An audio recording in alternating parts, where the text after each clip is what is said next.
வணக்கம் மக்களே! ராக்காயம்மன் கோயில்ல சாமி கும்பிட்டுட்டு நூபுரகங்கை தீர்த்தத்துல நீராடிட்டு, இப்போ முருகனின் 6 படை வீடுகளில் 6வது படை வீடான பழமுதிர்சோலை முருகன் கோயிலுக்கு தாங்க வந்திருக்கோம்.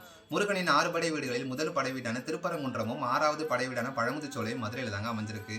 ஒரே மலையில அழகர் கோயிலுக்கும், ராக்காயம்மன் கோயிலுக்கும் இடையில அமைஞ்சிருக்க பழமுதிர்சோலை முருகன் கோயில் பார்க்க சின்னதா இருந்தாலும், இங்க இருக்கிற பாசிட்டிவ் வைப்ரேஷனும், இயற்கை சூழலும் நம்மள பிரமிக்க வச்சுடுங்க. அவ்வளோ சூப்பரா இருக்கும். தன்னோட புலமையால புகழோட உச்சத்துல இருந்த ஔவையார் மதுரைக்கு காட்டு வழியா நடந்து போகும்போது ஆடு மேய்க்கும் சிறுவனா தோன்றிய முருகன் அங்க இருந்த நாவல் மரத்து மேல ஏறி உட்காந்துட்டாரு. நடந்து வந்த களைப்புல நாவல் மரத்துக்கடியில ஔவையார் உட்காந்துட்டாங்க. அப்போ மரக்கிளையில உட்கார்ந்துட்டு இருந்த சிறுவன் கிட்ட குழந்தாய் நாவல் பழங்களை கொஞ்சம் பறித்து தர முடியுமா அப்படின்னு கேட்டிருக்காங்க. சிறுவனா அந்த முருகன் உங்களுக்கு சுட்ட பழம் வேணுமா சுடாத பழம் வேணுமா அப்படின்னு கேட்கவும் ஔவையார் பழத்துல கூட என்னப்பா சுட்ட பழம் சுடாத பழம் இருக்கு, எனக்கு சுடாத பழமே கொடுப்பா அப்படின்னு சொன்னதும் சரி அப்படின்னு அந்த சிறுவனாகிய முருகன் மரக்கிளையை உலுக்கி விட்டுருக்காரு. அப்போ நாவல் பழங்கள் எல்லாம் கீழே விழுது. அதை எடுத்து ஔவையார் அந்த பழத்துல மண்ணு ஒட்டியிருந்ததால வாயால அந்த பழத்தை ஊதுறாங்க. உடனே சிறுவனாகிய முருகன் என்ன பாட்டி பழம் சுடுதா அப்படின்னு கேட்டவுடனே அந்த ஒரு கேள்வியில ஔவையார் அவங்களோட அகங்காரம் எல்லாமே பறந்து போயிடுதுங்க.